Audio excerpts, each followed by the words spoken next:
E aí pessoal, tudo bem?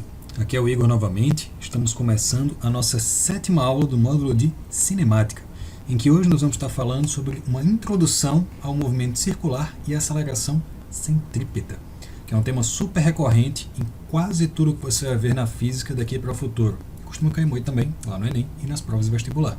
Então, vamos nessa. Vou fazer uma pergunta para vocês de cara. É possível que você esteja andando num carro que o ponteiro continue o mesmo o tempo inteiro, mas que tenha aceleração? E aí? A aceleração muda a velocidade.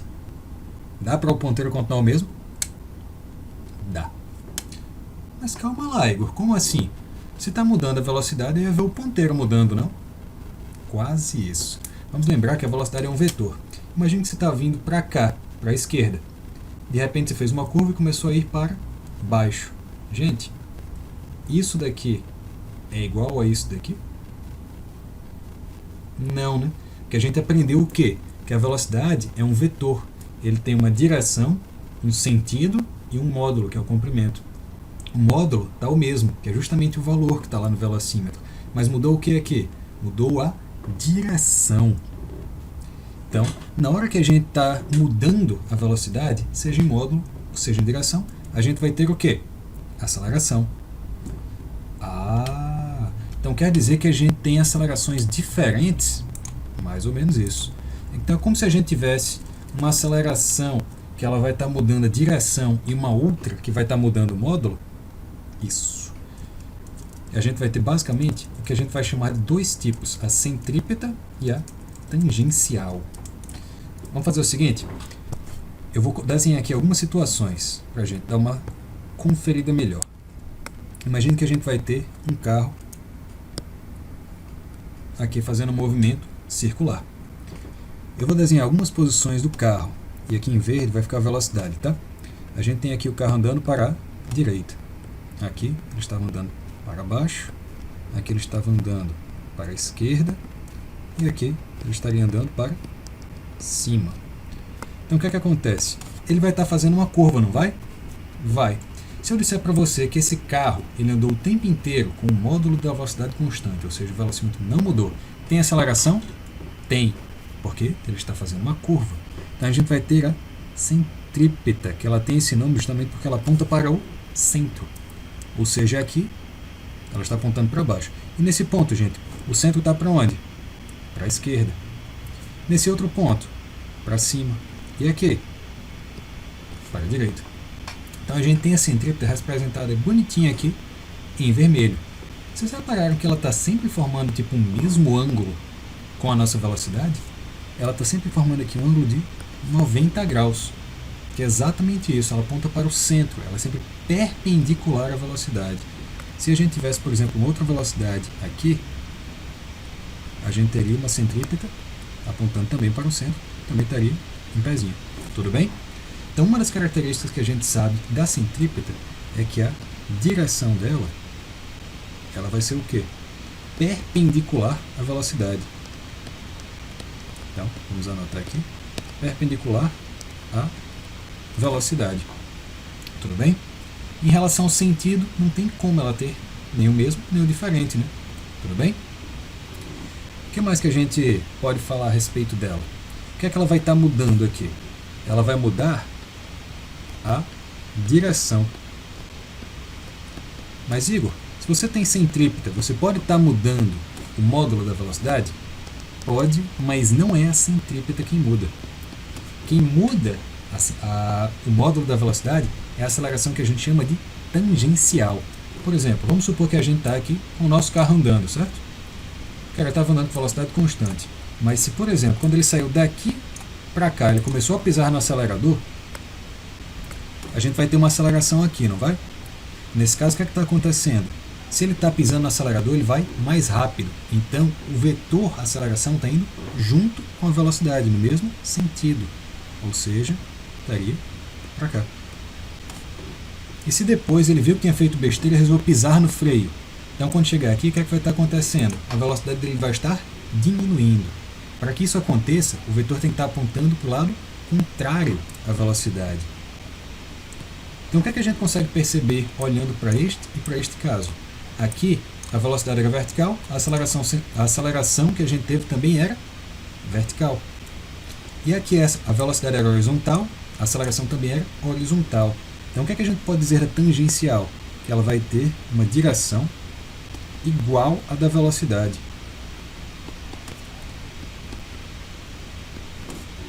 E o sentido? O sentido, aí ele pode ser igual ou diferente. Se ele for igual, o movimento vai ser acelerado, ou seja, o módulo da velocidade vai aumentar. E se ele for diferente, vai ser um movimento retardado, que ele está freando. E o que é que essa aceleração tangencial muda? Ela muda o módulo, ou seja, o valor, o número. Então, essa daqui foi a aceleração que a gente estudou nos movimentos lineares. Sempre. Tudo bem? O que mais que a gente pode falar? Se eu tenho essas duas acelerações e elas são vetores, eu tinha dito para vocês que era mais ou menos como se a gente tivesse duas, porque na prática você pode ter uma aceleração só. Por exemplo, na hora que ele começou a pisar no acelerador aqui, o pneu dele estava meio tortinho. Então ele tinha uma aceleração que era para onde? Ela era para frente, mas ela também era para o centro. Então ela era uma coisa mais ou menos assim. E o que é isso, gente? É a aceleração resultante, que é nada mais do que uma soma de vetores entre a aceleração tangencial e a centrípeta. Tudo tranquilo? E nesse caso daqui, a aceleração era para onde? Ela era para cima, já estava indo para o centro, mas ela também estava indo para a direita. Então o que é que a gente faz? A aceleração aqui era para cima e para a direita. Tranquilo, pessoal? E uma pergunta: o que danado aconteceria se por acaso, nesse ponto daqui, quebrassem as rodas do carro e de repente ele não conseguisse mais fazer a curva? Ele ia sair reto. Por que ele ia sair reto? Porque dá uma olhada, a velocidade dele aqui está sendo para a direita. Então se quebra as rodas, não tem mais a aceleração centrípeta, ele vai retinho. Então se a gente tem, por exemplo, aquele cara lá nos esportes olímpicos, que ele está girando o martelo para arremessar. Ele vai estar girando, girando, girando, girando. Vamos desenhar aqui o martelo. O que é que vai estar acontecendo? Vamos supor que ele está querendo atingir um alvo bem aqui. Então, o que é que a gente consegue ver? Na hora que ele começar a girar, daqui do ponto, o martelo tinha velocidade 0. Só que eventualmente ele vai ter alguma velocidade. Então mudou o módulo. Se mudou o módulo, vai ter aceleração tangencial. Mas além disso, pelo que a gente está vendo, ele vai fazer um movimento circular. Então tanto vai ter tangencial quanto vai ter centrípeta. Se ele quiser lançar bem aqui, ele vai ter que jogar onde? Se ele por acaso lançar daqui, o martelo vai para baixo. Se ele lançar daqui, vai para trás. Se ele lançar daqui, vai para cima. E se ele lançar daqui, aí vai retinho. Ou seja, ele tem que lançar quando ele estiver perpendicular à trajetória que ele quer fazer. Tudo bem? Certo. Então, Igor, estou começando a entender essa história aí de aceleração centrípeta e centrífuga. A centrípeta, ela basicamente vai mudar a direção. E ela vai ser sempre perpendicular à velocidade. Isso. E essa tal de tangencial que a gente viu, que ela mudava o número da velocidade. Isso. Então ela tem a mesma direção e o sentido pode ser igual, se a velocidade estiver aumentando, ou contrário ao da velocidade. Se estiver diminuindo, se estiver freando. Exatamente. Então tudo bem. A aceleração tangencial eu sei calcular bem direitinho, mas como que eu faço para calcular essa tal de centrípeta?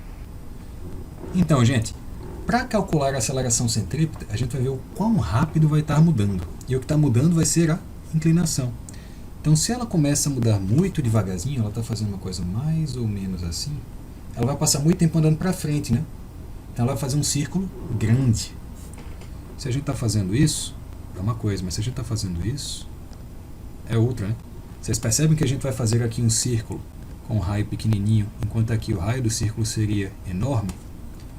Então, tudo bem. A gente sabe que a aceleração centrípeta ela vai estar associada ao raio. E se a gente estiver fazendo uma curva bem fechada, a gente tem que fazer essa mudança logo. Se for uma bem aberta, a gente vai fazer essa mudança lentamente. Beleza. Mas, se você vai fazer uma curva fechada, bem devagarzinho, aí você pode levar o tempo que for para fazer aquela curva. Então, a gente sabe que ele vai ser também proporcional à velocidade. Ou seja, quanto maior a velocidade, maior a aceleração que você precisa para fazer uma curva fechada. Quanto menor a velocidade, menor a aceleração que você precisa. Mas é simplesmente isso, V sobre R? Não, na verdade ela é V ao quadrado sobre R. Ou seja, o componente mais importante que a gente tem para a aceleração centrípeta vai ser a velocidade. Tudo bem? Então, se a gente tiver uma moto e um carro, e os dois estão lá com a mesma velocidade, numa estrada, e eventualmente eles vão lá e fazem uma curva, tipo assim. Eles fazem essa curva no mesmo trajeto. Quem que vai ter a maior aceleração centrípeta? Espero que você tenha respondido nenhum dos dois. Por quê? Os dois não vão estar fazendo a mesma curva? É o mesmo raio. Os dois não tinham a mesma velocidade? Então a aceleração centrípeta dos dois vai ser igualzinho. E se você já estudou um pouquinho inglês de Newton, quem seria a maior força centrípeta? Seria quem? O carro ou a moto? Aí sim seria o carro, porque pela segunda lei de Newton, força é massa vezes aceleração. A aceleração dos dois é igual, mas a massa do carro é muito maior do que a massa da moto. Se você ainda não estudou segundo as leis de Newton, tudo bem, mais na frente a gente vai estudar. Só fique tranquilo em relação a isso, tudo bem?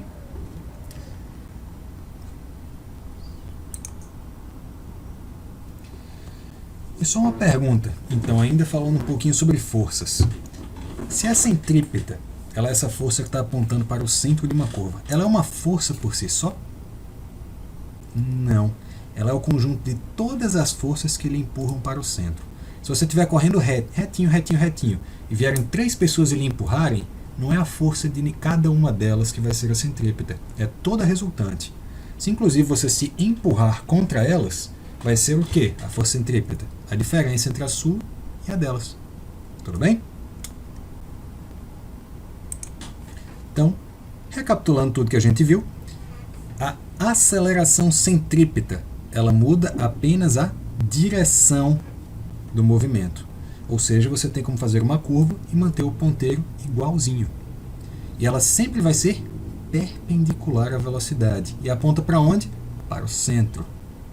E a tal da tangencial, ela que muda o número da velocidade. A direção dela vai ser sempre igual, mas ela pode ter o sentido igual ou contrário. Igual se estiver acelerando, contrário se estiver freando.